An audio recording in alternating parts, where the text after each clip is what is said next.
Back in the Blue Kingdom with Coach Kyle Routon. And Coach, last week you guys enjoyed an off week. You always look forward to them as a coach because you can work on yourself, but also I know you had to get a lot of things done. Y'all may have started some install for this huge game this weekend with Scottsboro, but let's don't jump past that off week. Let's talk about what you guys dove into and what you guys accomplished in that off week. Yeah, I think the biggest thing we accomplished was just kind of a recharge. We after the Douglas game, we took the Saturday, Sunday, Monday, and Tuesday. Just everybody was off, just kind of get away. I think that was really good for us, really good for the kids, the coaches. Just kind of recharge the batteries and get ready to go. Which there was still film work done. As far as the coaches go, and going ahead and planning for Scottsboro. And then we came back on Wednesday and we had a long day. We kind of crammed in our film review and our introduction and got back into a lift and a practice. So it ended up being a longer day. But I think those 4 days off was really, really big for us. And then, Wednesday, Thursday, Friday, we didn't do as much competition as we'd normally do in a week. We didn't do as much like good on good. Really try to take advantage of not playing on Friday and kind of resting up a little bit, not banging on each other as much. So we kind of went at it that way. Of course, we introduced Scottsboro and had our plan installed and stuff like that, and started working on it. And then focused on a lot of fundamentals that sometimes get cut out or cut short during a prep week whenever you're trying to squeeze your game plan in and get everything that you want to get accomplished in. So sometimes those things either take a back seat or you can't focus on them as much, and so we dove back into those and got some really good work in.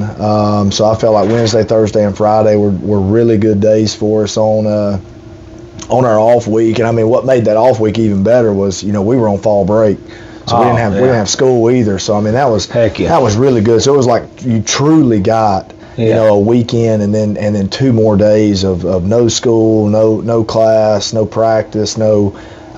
So it was really good, and then Wednesday we came in and we started getting after it again. So it was really good. Did you sense that the guys had their legs under them a little bit more re-energized? Yeah, I think so. I know I did. That was the first thing I told them. It was a little cool that morning. I told them it was we were recharged and ready to go, and it was like I said, it was really good, and it was almost like we took more than 2 days off. Really, it was kind of like you take that week right before summer workout start, and then the energy's just always amped up for those first couple workouts, and you try to sustain that all year, and that's kind of what it felt like that Wednesday whenever we came in. It was just kind of everybody was a little extra amped. It was a really good week. It was a really good week, and then we got into this week, and just kept with our preparation on Scottsboro and got back to a normal game week.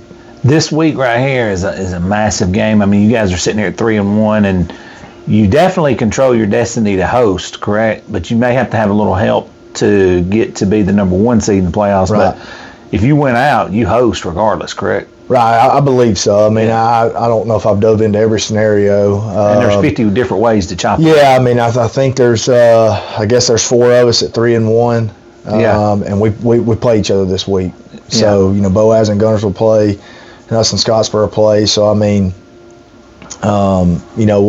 it'll shake out a little bit. We'll have a little bit better idea after Friday night, kind of how things sit. But we're in a good spot, and which those 3 teams, they're sitting there thinking the same thing. We're in a good spot. Everybody kind of controls what they've got ahead of them, and it'll be a fun couple weeks. You and Coach Van remind me of each other. Similar situations. You guys both took over. I got more hair than Coach Van. Oh, ain't no doubt about that. He's taller, but I got more hair. You'll take that all day long. Yeah, that's right. When you guys are similar in mentality, both like to establish the line of scrimmage, both like to impose your will on the other one, and both of you guys took over at the same time at your schools you're at now. When you turn on the tape of them, you probably see kind of what you see in the mirror. Like as far as physicality and wanting to control the line of scrimmage and flat back and low, and good tackling defense. But what have you seen from Scottsboro, Zach? Yeah, I mean they're really good up front. I mean, like you said, they like to establish the run. They've got a really good running back. They've got a big front. And then, I mean, defensively, they've got their tackle in there, number 57. He's a really, really good player. He makes some really highlight plays too, so he stands out on film. And they got a DB, man. I think somebody told me he's got 10 interceptions this year. Jeez. Which is really impressive. And I mean, they're just a solid football team.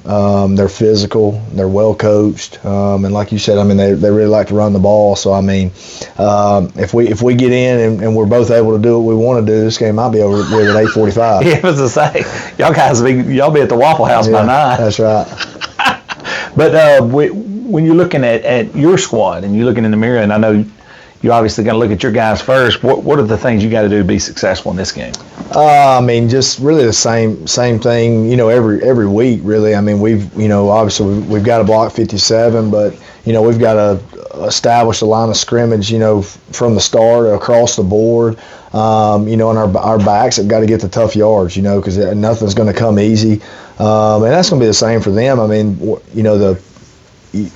offensively, you're trying to get a hat and have your running back get through there. Defensively, you're always trying to find to get the extra hat in there on the run plays. And I mean, I think both sides will find success at doing that at times in the game. And whenever you got hat on hat, what defensive guy is going to come off the block and make the play. And whenever you have an extra hat in the box defensively, what back's going to get the extra tough yards that's going to end up mattering in a game. So I mean that's what it's going to come down to really is running backs getting the tough yards, the extra yards, and making an explosive play here or there, like who makes that in the pass game or who makes that in the run game. Special teams, who comes up with the big play. I mean, I think that's going to be the determining factor at the end of the day. But I mean, heck, you could sit here and say that every Friday night. That's true. Coach, before we shut it down, Big Blue Kingdom's ready. What's some final thoughts you can tell everybody? Yeah, I mean, just kind of going into this last part of the season, just kind of talking with the guys, just really proud of how they worked, so far this year. We've put ourselves in a really good spot. And I was telling them the other day, sometimes winning doesn't give you the results, that you expect, because winning's not really loyal to you and how hard you work. But eventually you get that success from working and doing what you're supposed to do every day. And I mean, that's going to show through with this team. No doubt. Ain't no doubt. Coach, I appreciate you, man. Thank you for sitting in with us. Yep.